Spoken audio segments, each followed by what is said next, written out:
시작이 있으면 끝이 있는 법인데 또 끝이 있으면 시작이 있는 법인데 방금 우리 환송하면서 말씀드렸지만 끝이 되었습니다.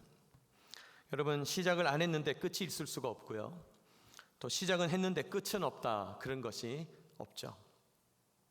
시작이 있다면 어떤 식으로든 끝은 있다, 이것이 모든 일의 이치가 되고 또 하나님께서 정하신 법칙이 되는 것이죠. 여러분, 성경에 태초에 하나님이 천지를 창조하셨다, 창세기 1장 1절로 시작하고 있고, 또 요한계시록에 보면 아멘 주 예수여 어서 오시옵소서, 주님의 재림, 우리 예수님의 강림, 심판이 있다, 즉 끝이 있다, 그렇게 말씀하고 있습니다. 저도 오늘 이제 마지막 설교를 하게 되어서 끝을 맞게 되었습니다. 목사님 말씀해 주셨습니다마는 제가 쳐보니까 2016년 12월 18일 주일날 여기 와서 처음 설교를 했거든요. 그래서 2년 7개월하고도 한 열흘 정도 더 사역한 것 같습니다. 이 자리를 빌어서 여러분께 감사드리고 또 하나님께 아주 감사드립니다. 왜 감사하냐면 아까도 말씀드렸지만 하나님이 크고 놀라운 일을 일으키실 때 여러분은 지금 11시 예배에 이렇게 와서 찬양팀이 있고 찬양을 드리고 예배 드리는 것이 아주 100점 정도 감격스러우시겠지만은 이 예배가 준비되고 시작되고 할 때 그런 사역들을 준비한 걸 아는 분들은 이 예배 드릴 때마다 감동이 됩니다.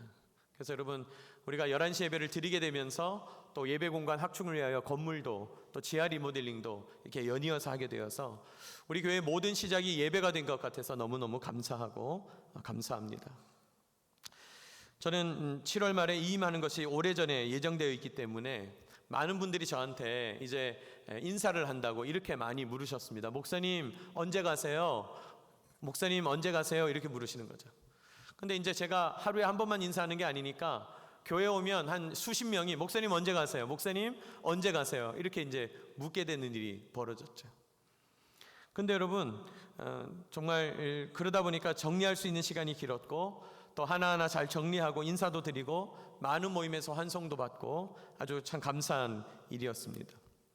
제가 지난 주일에 새벽기도 인도를 마치고 이제 이 강단에서 내려갔는데 그때 문득 그 새벽 어둑할 때 불 다 꺼져 있고 이제 여명이 밝아오는 이 본당에서 제가 저쯤 가다가 뒤를 돌아보게 되었습니다. 뒤를 돌아보니까 이런 생각이 들었어요. 이제 내가 새벽기도 인도를 위해서 이 강단에 올라오는 일은 더 이상 없겠구나. 왜냐하면 새벽기도는 목사님들, 특별히 담임 목사님들이 하시는 일이니까. 제가 이제 순번이 지나고 지난주는 또 우리 육군 목사님께서 새벽기도 인도를 하셨기 때문에 내가 이제 더 이상 새벽기도 인도하고 싶다고 해서 이 강단에 올라올 수 있지 않겠구나, 그런 생각을 하게 됐습니다. 때로는 어렵고 힘들 때도 있었지만은 하나님 앞에서 정말 귀한 기회였구나, 그런 생각을 하게 되었습니다. 오늘도 마찬가지죠. 제가 이제 오늘 담임 목사로서 마지막으로 예배드리고 나면 담임 목사로서 여기에서 설교하는 일은 더 이상 기대하기 어렵게 되겠죠. 특별한 은혜나 기회가 아니면 여기 설 일이 없을 겁니다. 제가 오늘 제 이야기를 많이 드려서 죄송하지만은 제가 정말 드리고 싶은 말씀은요, 끝이 있다는 것입니다. 모든 일에는 끝이 온다는 것이에요. 근데 여러분, 어떻게 근무만 그렇고 사역만 그렇겠습니까? 우리의 삶도 마찬가지입니다. 언젠가 우리 삶에 끝이 오고 끝이 있습니다. 현역분들 계룡대에서 생활할 때 좋은 점도 있고 또 안 좋은 점도 있을 겁니다. 감사한 일도 있고 아쉬운 일도 있을 겁니다. 근데 중요한 건 언젠가 계룡대 떠나는 끝이 오게 됩니다. 이곳을 떠나서 예하부대로, 전방진지로, 전국 각지 기지와 병영으로 떠날 때가 오는 것이죠. 예비역들 많이 계시지만은 예비역분들 군생활 끝날 때를 경험했잖아요. 안 올 것 같은 군생활인데 끝나게 되어서 끝을 경험했다는 것이죠. 여러분, 예비역들 늘 이렇게 얘기하시잖아요. 현역 때가 좋았어. 우리 때보다 지금이 더 좋아. 현역으로 있는 것이 복이야. 끝을 경험한 분들의 이야기를 귀담아 들어야 된다는 것입니다. 여러분, 이런 군생활만 끝이 나는 것이 아니고 우리 인생의 죽음이라고 하는 끝이 찾아오기도 합니다. 이 세상 삶 끝날 때 육체의 죽음을 경험하면서 우리 영혼이 육체와 분리되어서 주님의 심판대 앞으로 가는 그때 반드시 온다는 것이죠. 죽음 아무도 피할 수가 없습니다. 목사님, 날씨가 좀 우울하긴 하지만은 왜 아침부터 죽는 이야기 하는 겁니까?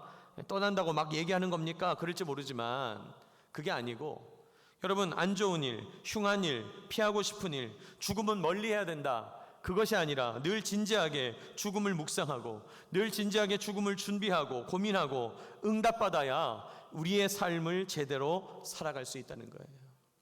여러분, 죽음은요 피할 수가 없어요. 피할 수 없는 것이기 때문에 직면할 수 있어야 돼요.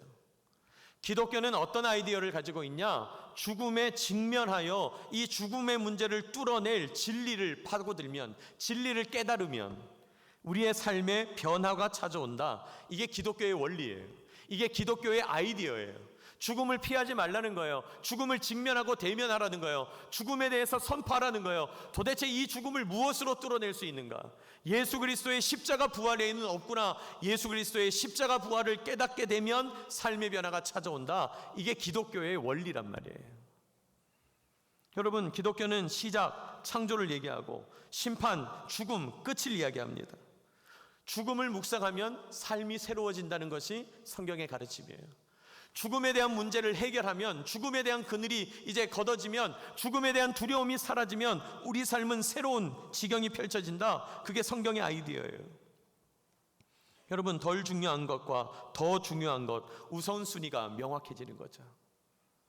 반대로요, 살려고 발버둥 치면 발버둥 칠수록, 살고 싶어, 살아야 돼, 나는 살 거야, 막 발버둥 치면 죽음의 그늘이 내 발끝까지 따라붙어서 더 나를 엉겨붙습니다. 더 나를 엉겨붙어서 힘들게 만든다는 것이에요. 사랑하는 여러분, 죽음의 이야기를 피할 것이 아니고 직면하고 때로는 상대하고 믿음으로 진리로 깨트려서 이기고 승리하는 저와 여러분 되시기를 축복합니다. 그래야 진정한 자유가 찾아온다는 거예요. 죽음을 저쪽에 내다 놓고 외면하고 있다고 해서 그게 잊혀지거나 해결되는 것이 절대로 아니에요. 죽음은 피할 수가 없어요. 어떤 분들은 이런 얘기를 하시죠. 하나님은 공평하시다. 하나님은 공평하시다. 누군가에게는 이런 재능 주셨고 저런 재능을 주셨다. 하나님은 이런 장점을 주신 대신에 저런 단점을 주셨네. 하나님은 이런 단점을 주셨지만 저 사람에게는 저런 강점이 있네. 사람들은 그렇게 하나님이 공평하다 그렇게 얘기한다는 거죠. 예를 들면 저 사람 키가 작지만 공부는 잘하는구나. 하나님 공평하셔. 저 사람 얼굴은 예쁘고 잘생겼는데 공부는 좀 못하네. 역시 하나님은 공평하셔. 저 사람은 키도 작고 얼굴도 못생겼는데 뭔 좋은 점이 있을까? 집이 부자구나. 하나님은 공평하셔. 여러분, 하나님의 공평은 그런 식이 아니에요. 인간적인 조건을 가지고 하나님의 공평을 이야기하면 문제가 생겨요. 인간적인 조건을 가지고 하나님의 공평을 이야기하면 오류가 생긴단 말이에요. 왜 그렇습니까? 아무리 뜯어봐도 장점이 없는 사람도 있긴 있어요. 아무리 뜯어봐도 강점이 없는 사람이 있긴 있단 말이에요. 불공평한 게 사실이에요. 인간적인 조건만 놓고 보면 불공평해요. 여러분, 인간적인 조건으로 하나님의 공평을 이야기하면 안 된다는 거예요. 그렇다면 하나님의 공평은 뭐냐? 도대체 하나님은 뭐가 공평하다는 거냐?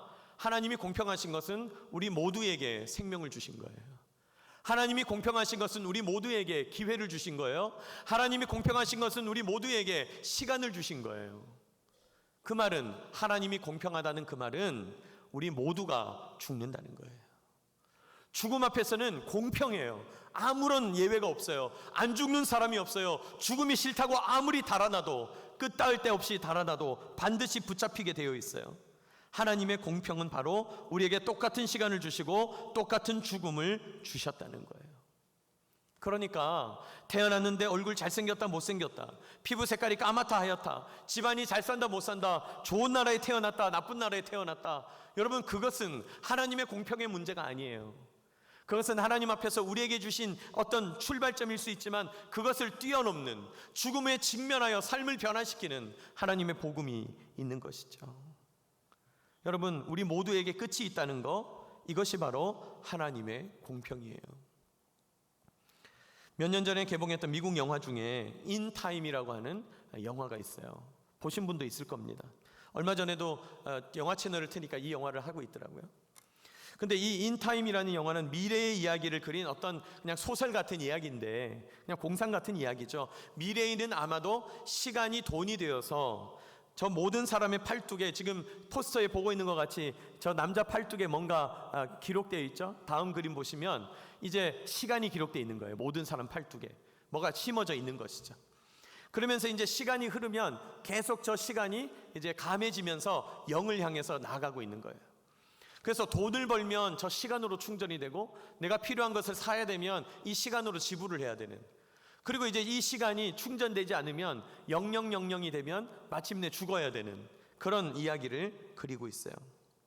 근데 저는 저 팔뚝의 시간을 보면서 우리는 지금 저런 게 없지만 하나님이 보실 때는 우리 모두에게 저런 시간이 있지 않을까요? 그게 머리 위에 떠 있을지 우리 팔뚝에 새겨져 있을지 하나님이 보실 때는 뒤통수에 보이실지 모르지만은, 하나님께서 우리 각자를 보실 때 분명히 하나님의 시간이 째깍 감해지고 있을 거라는 것이죠. 저렇게 시간이 흐르고 있을지 않을까. 여러분, 우리에게 언젠가 끝이 있어서 시간이 마이너스 되고 있다는 거예요. 우리에게 끝이 있어서 언젠가 시간이 점점 줄어들고 있다는 것이에요. 언제가 이 세상을 떠나고 하나님 심판대 앞에 설 날이 있는데, 그러면 그때까지 우리가 어떻게 살아야 하는가, 그 지점을 오늘 한편 볼 수 있어야 된다는 거예요. 제가 그런 생각을 하게 되면서 이런 생각을 했어요. 여러분, 우리 각자에게 남아있는 시간이 있겠죠. 그런데 그 남아있는 시간이 얼마인지는 아무도 몰라요. 흔히 사람들은 이렇게 생각해요. 저 사람에게 질병이 찾아왔구나, 시간이 조금 남았네. 저 사람 나이가 많아 늙으셨구나, 시간이 조금 남았네. 나는 건강하고 젊어, 시간이 많이 남았네. 그러나 여러분, 이렇게 자신할 수 있는 사람은 아무도 없는 거예요. 질병이 찾아왔다고 해서 일찍 가는 것도 아니고, 지금 내가 건강하다고 해서 늦게 가는 것도 아니에요. 우리 삶에 가는 시간은 알 수가 없는 거예요. 중요한 건 나는 모르는데 주님은 아신다는 거죠. 그런 생각을 하게 될 때 우리에게 끝이 있고 한정된 시간이 흐르고 있다면, 우리 삶은 한마디로 볼 때 남아있는 시간을 어떻게 때울까, 남아있는 시간을 어떻게 채워가는가, 거기에 초점이 있지 않은가, 그런 생각을 하게 되었습니다. 그래서 제가 이런 생각을 했어요. 우리 삶은 한마디로 시간을 때우는 거다. 시간을 때우는 거다. 앞으로 남아있는 우리의 삶에 여러 시간의 끝이 있는데, 그 한정된 삶을 살아갈 때 어떤 일을 하면서 그 삶을 채워갈까, 무엇을 하면서 그 시간을 채워가야 하는 걸까. 여러분, 그런 마음으로 오늘 성경을 보게 되었다는 것이에요. 여러분, 오늘 본문은 골로새 교회에 보낸 바울의 편지 골로새서 2장이에요. 당시 소아시아의 지역에 바울이 세우고 또 바울에게 복음 전해 들은 사람들이 세운 수많은 교회들이 있었어요. 그런데 그 교회 가운데 에바브라라는 사람이 세운 골로새 교회에 지금 어떤 문제가 생겼어요. 어떤 문제가 생겼냐?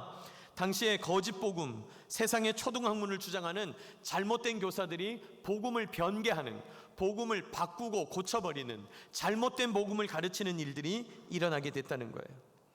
그러다 보니까 어떤 일이 일어났냐? 당시 유행하던 헬라 철학 조금, 또 당시의 유대주의와 율법주의 조금, 그리고 예수님께 전해받은 그 복음 조금, 이런 것들이 다 섞여가지고 근거를 알 수 없는 이상한 복음이 판을 쳤다는 거예요. 그래서 골로새서에 보면 바울은 1장부터 교회를 위해서 기도해요. 내가 너희 교회를 위해서 기도한다. 그리고 우리가 믿는 예수님은 이런 분이다. 예수님을 쫙 소개하고, 2장에 딱 들어가면 거짓 교사들에게서 떠나라, 경고를 막 보내고 있는 것이죠. 여러분, 아까 우리 삶은 시간 때우기다, 그런 말씀 드렸잖아요. 남아있는 시간 동안에 무엇을 하면서 이 시간을 의미 있고 아름답게 사용할 거냐. 그런데 오늘 말씀은 경고하는 거죠. 우리가 잘못된 복음, 잘못된 철학, 잘못된 속임수에 빠져 살면 그만큼 삶을 허비하게 된다는 거예요. 우리가 잘못된 이야기에 속으면 시간들을 허비하게 된다는 것이에요. 시간을 보내기는 하되, 시간을 채워가게 하되, 시간을 때우기는 때우되, 아름답게 때우고 의미 있게 채우고, 그래서 우리 그리스도인들 하나님 앞에서 아름다운 삶으로 영광 돌려야 되겠다. 오늘 바울이 그렇게 권면하는 말씀이에요. 자, 오늘 그러면 우리는 어떤 삶을 살아야 되냐? 오늘 말씀 6절 우리 같이 한번 읽어보십시다. 6절, 그러므로, 시작. 그러므로 너희가 그러므로 너희가 그리스도 예수를 뭐로 받았으니? 주로 받았으니 그 안에서 행하라. 우리는 누구냐? 우리는 그리스도를 주로 받은 사람들이에요. 우리는 우리의 시간 하나님께서 지배하도록 드리는 사람이에요. 우리에게 주어진 한정된 시간, 뭔가 시간은 계속해서 마이너스를 향해서 가고 있는데 이 아까운 시간을 우리는 이제 주님께 다 드리겠다는 거예요. 다른 사람들은 이 시간을 통해서 돈 벌려고 그러고 명예를 얻으려고 그러고 헛된 투쟁을 벌이면서 시간을 낭비하면서 끝에 가서는 아무것도 손에 잡지 못하고 무의미하게 살아갈지라도 우리는 이 남아있는 시간 동안에 주님 안에서 행하고 주님께 영광 돌리겠다. 그리스도 예수를 주로 받은 사람들. 그럼 우리는 어떻게 해야 되느냐? 그 안에서 행하라는 거예요. 우리는 어떻게 해야 되는가? 주 안에서 행해야 된다는 거예요. 남아있는 시간 우리는 어떻게 살아야 되는가? 주 안에서 행해야 된다는 거예요. 하나님이 보실 때 우리들의 생명 시간이 째깍째깍 줄어들고 있죠. 이 소중한 시간을 어떤 일에 쏟아야 할까? 여러분, 다른 것 다 하면서 의미 있는 시간 할 수는 없어요.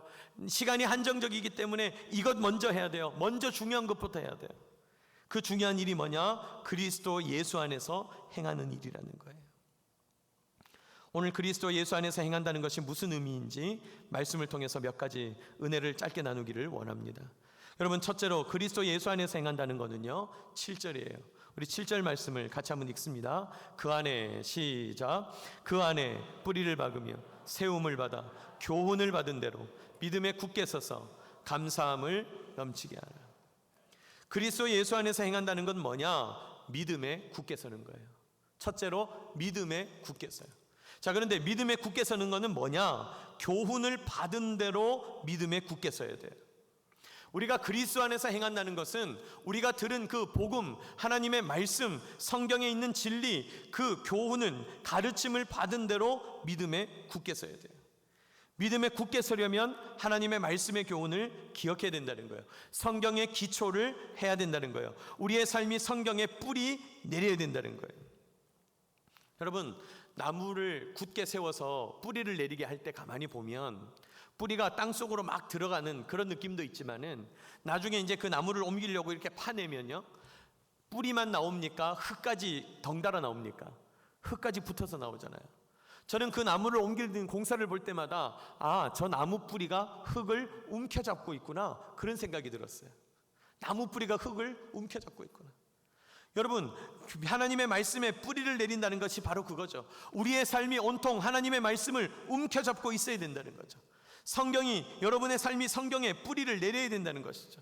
성경이 여러분에게 쉬워져야 된다는 거예요. 쉬워져야 된다는 거예요. 성경이 읽어져야 하고 오늘 나에게 주시는 말씀을 분별해낼 수 있어야 하고 성경을 통해 하나님의 인도를 체험할 수 있어야 되고 성경에 흩어진 내용과 교훈을 통합하는 체험들이 여러분 삶에 나타나야 된다는 거예요. 어쩌면 어떤 분들은 이런 생각할지도 모르겠어요. 목사님 또 말씀 얘기하시는구나. 여러분, 제가 2년이 넘는 동안에 연합예배 설교를 하면서 또 우리 공군 예배를 드릴 때는 더 많이 예배 때 그런 얘기를 했던 것 같아요. 성경 공부에 참여해라, 성경을 읽어라, 성경을 묵상해야 된다, 이런 얘기를 많이 드렸던 것 같아요. 사실 제가 그 이야기를 들으면서도 개인적으로 고민이 좀 많아요. 제 개인적으로 좀 불만이 있다는 거죠. 왜 나는 늘 설교의 결론이 똑같지?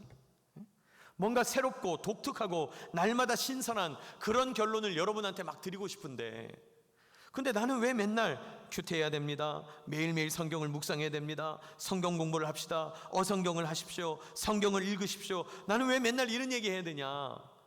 제가 그런 생각을 한 적이 많아요. 근데 문제는 뭐냐면 어떡하겠어요? 성경 펼쳐서 설교 준비를 하면 계속 성경에는 그런 말씀만 나오는 걸 어떡해? 그런 말씀만 나와. 여러분, 성경은 말씀이에요. 믿음은요, 하나님 말씀 위에 서는 거예요. 말씀 없는 믿음은 존재할 수가 없어요. 말씀 없는 믿음은 거짓된 기초 위에 세워진 건물 같은 거예요. 말씀 없는 믿음은 무너져요. 말씀에 뿌리를 내리고 그 말씀을 꽉 움켜잡고 있어야 여러 가지 어려운 세상 파도, 새파들이 막 몰려올 때 흔들리지 않을 수 있어요. 근데 말씀이 없으면 조금만 센 물결이 오면 그냥 흔들려 버리는 거죠. 사랑하는 여러분, 믿음에 더욱 굳게 서기 위하여 하나님의 말씀을 가까이 하는 저와 여러분 되시기를 주의 이름으로 축복합니다. 하나님 말씀을 가까이 해야 돼요. 군선교 다른 거 없어요. 군선교 물론 장병들 섬기고 맛있는 것 해주고 우리가 이 모양 저 모양으로 잘 돕고 어떻게든 그들을 품어내고 교회로 인도해내야 되겠죠. 그런데 교회로 인도해낼 이유가 뭐예요? 말씀 주려고 하는 거예요. 말씀 주려고. 군선교의 핵심은 말씀 공부하는 것이고 말씀을 전하는 것이고 말씀을 표현해내는 거예요. 여러분의 삶은 성경에 기초해야 할 줄로 믿습니다. 여러분의 삶이 성경에 뿌리 내려야 돼요. 성경이 여러분에게 아주 쉬워져야 돼요. 쉬워져야 돼요. 또 이렇게 얘기하니까 목사님 성경이 쉬워지려니까 제가 신학교를 가겠습니다. 신학교 가면 성경 엄청 어려워져요. 신학교 가지 마세요.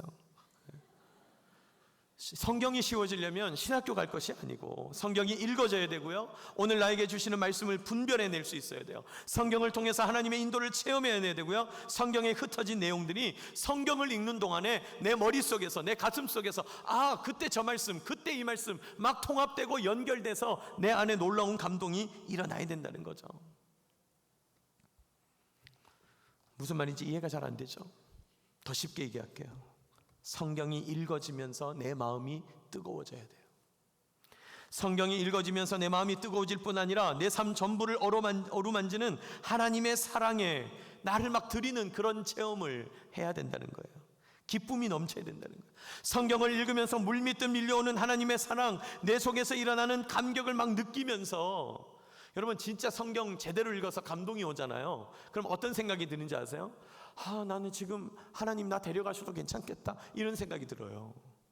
왜? 막 밀려오니까 이 감동을 이 은혜를 어떻게 감당을 못하겠으니까.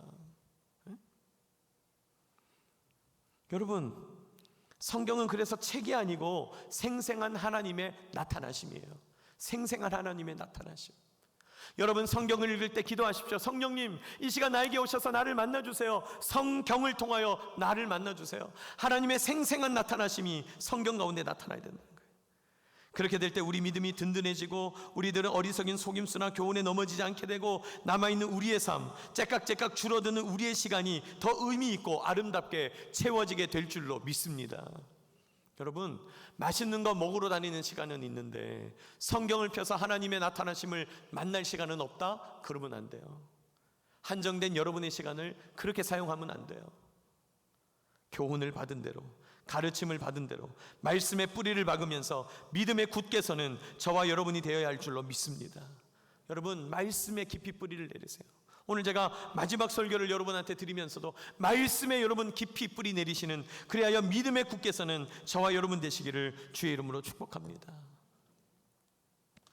둘째로 그리스도 안에서 행하는 것은요 8절인데 우리 8절 말씀을 같이 한번 읽어보십시다. 8절 같이 읽습니다. 시작. 누가 철학과 헛된 속임수로 너희를 사로잡을까 주의하라. 이것은 사람의 전통과 세상의 초등학문을 따름이요 그리스도를 따름이 아니니라. 그리스도 안에서 행한다는 건 뭐냐? 세상의 철학과 헛된 속임수, 사람의 전통, 세상의 초등학문을 분별하는 거예요. 분별하는 거예요. 아, 이거 잘못된 거구나. 이건 잘못된 생각이구나. 이건 잘못된 사조구나. 이건 잘못된 유행이구나. 이건 잘못된 주장이구나. 네? 여러분, 뉴스에 나오는 거 다 믿으면 안 된다는 건 이제 상식인 거 아시죠? 이제는 뉴스조차도 팩트 체크를 하잖아요. 너무 가짜 뉴스가 많으니까. 여러분 세상의 철학, 헛된 속임수, 초등학문, 사람의 전통 분별할 수 있어야 돼요. 근데 이 시간에 제가 그걸 이제 제대로 설명하려면 오늘 시간이 모자라요. 오늘 밤새도 다 못할 거예요. 근데 제가 짧지만 군선교 하면서 우리 신앙 가운데 가장 큰 나쁜 생각, 나쁜 적이 뭔가 발견하게 됐어요. 대표적인 잘못된 생각이 있다는 거예요. 오늘 골로새 교회가 경험하고 있는 그거예요. 여러분 제가 아까 골로새 교회는 헬라 철학과 유대주의가 이상하게 결합된 잘못된 복음, 거짓 복음이 판을 쳤다 그 말씀을 드렸잖아요. 예를 들면 이런 거예요. 당시 골로새 교회에 만연되어 있던 복음은 이런 거예요. 그리스도인들도 할례 받아야 돼. 너희들 할례 안 받고 율법 안 지키면 구원이 없어. 거룩한 날 성인을 거룩히 지켜야 돼. 율법을 따라서 금식도 해야 돼. 이것도 해야 돼. 저것도 해야 돼. 그 당시 골로새 교회를 얽어매고 있던 잘못된 복음이 바로 그거예요. 근데 여러분 왜 그런 생각을 갖게 됐냐? 그렇게 해야 이 세상을 천사들이 다스리고 있는데 그 천사들이 잘하는 사람들을 올려가지고 우리 주님의 보좌 앞에 올려가지고 하늘나라에서 예수 그리스도를 만날 수 있다, 이런 식의 잘못된 복음을 외쳤다는 거예요. 여러분, 이 복음, 이런 내용들을 가만히 뜯어보면요, 당시에 유행하고 있던 영지주의라고 부르는 철학들이 들어가 있고, 율법에 대한 미련을 못 버리는 유대주의가 들어가 있고, 부활 승천하신 왕 예수 그리스도에 대한 믿음, 그것도 들어가서 막 짬뽕이 된 거예요. 그런 거짓 복음이 골로새 교회에 만연돼 있었다는 거죠. 근데 중요한 건 오늘날도 그런 거짓 복음이 우리 교회 안에 있어요. 오늘날에도 우리 가운데, 우리 본부교회 가운데도 그런 생각하는 분들이 있어요. 대표적인 잘못된 생각이 뭐냐? 제일 잘못된 생각이 뭐냐? 구원받기 위하여 뭔가 해야 한다는 거예요. 여러분, 예수님이 그 생각 물리치시려고 십자가 지셨는데, 뭔가 구원받기 위해서는 해야 된다, 해야 된다. 내가 이만큼 했으니까 뭘 받아야 되는 거 아니냐?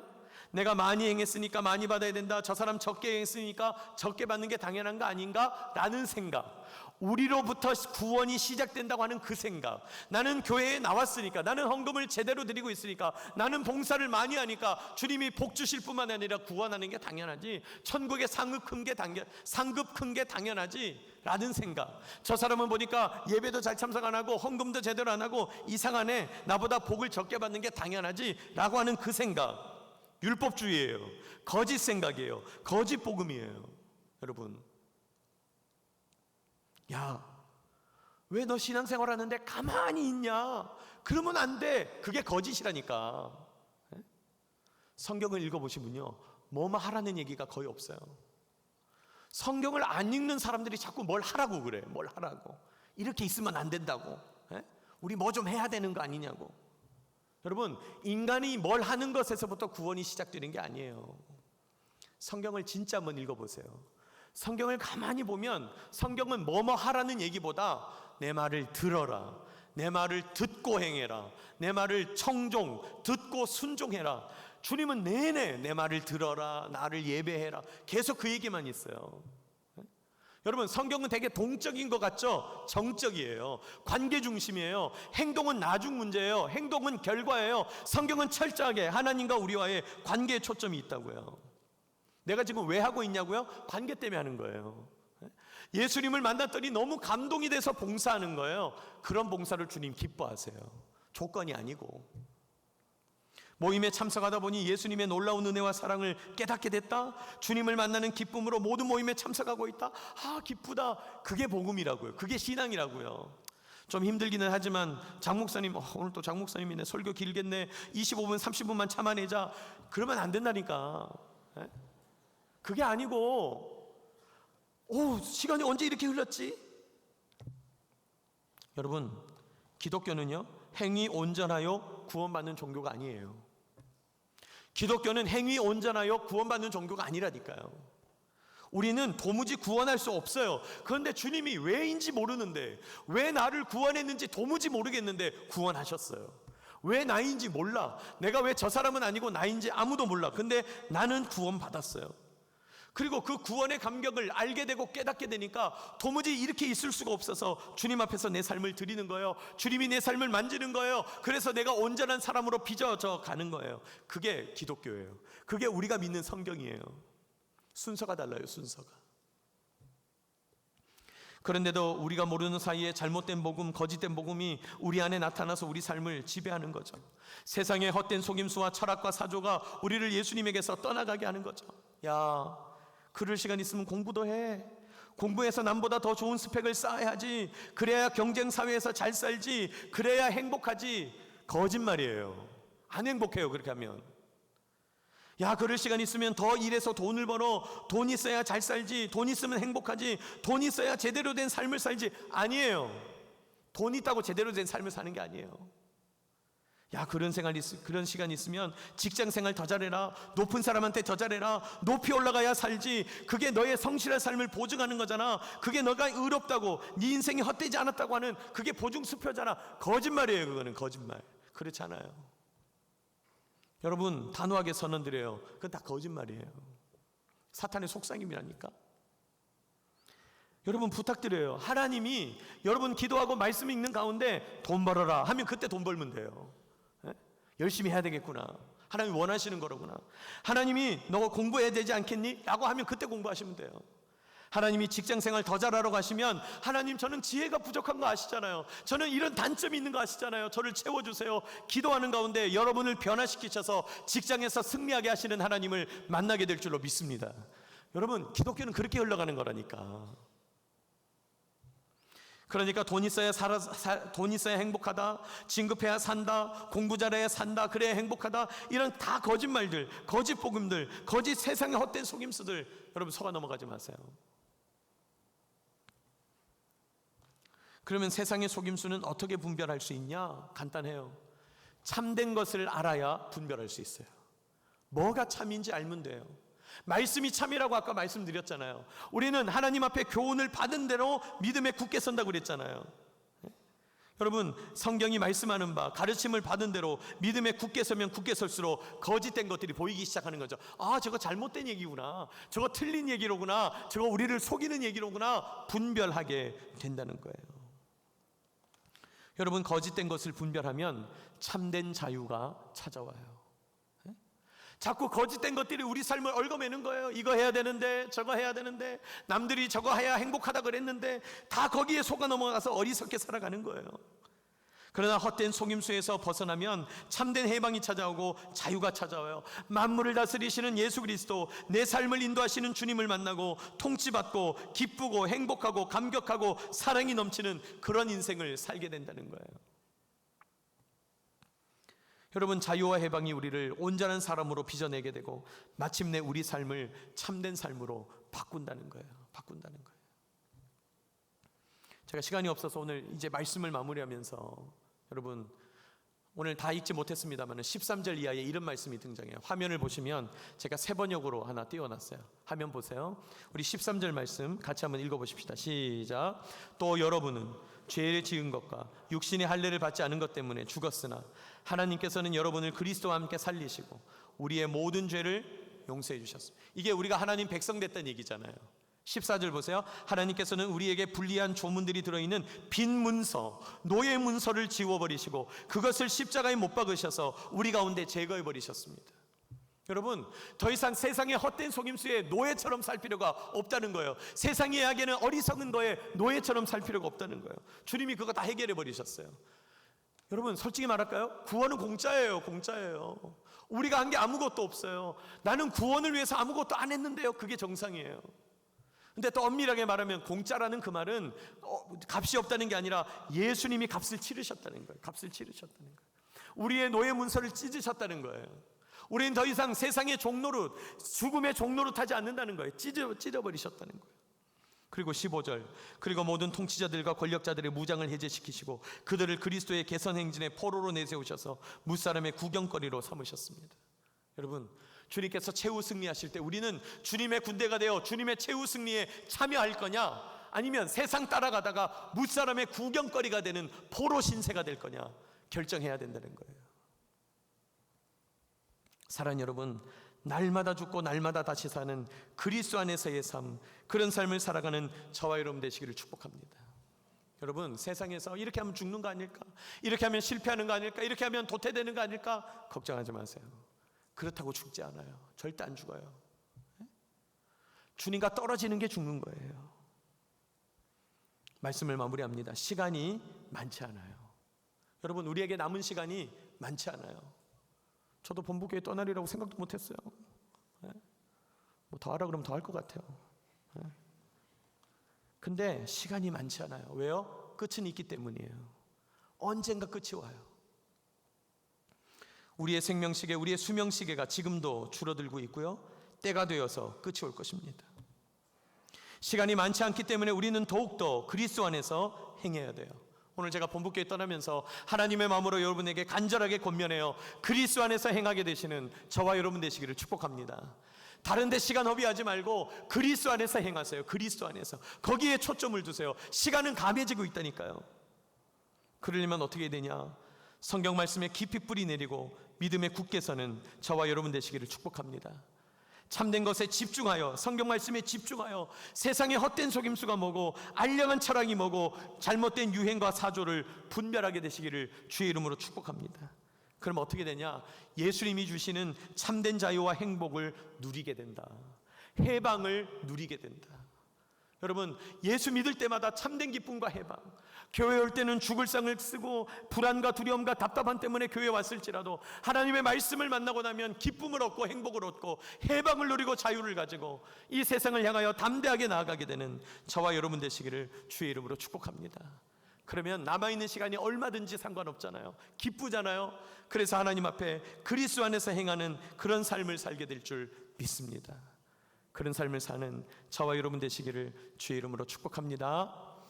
우리 자리에서 다 일어나서 우리 찬양하면서 마무리하길 원하는데요, 우리 가사를 생각하면서 주님 언젠가 다시 오실 텐데 주님 오실 때까지 저희들 이 길을 걸어가게 하시고 주님과 동행하며 나아가게 하여 주시옵소서. 우리 같이 한번 찬양하며 나가겠습니다.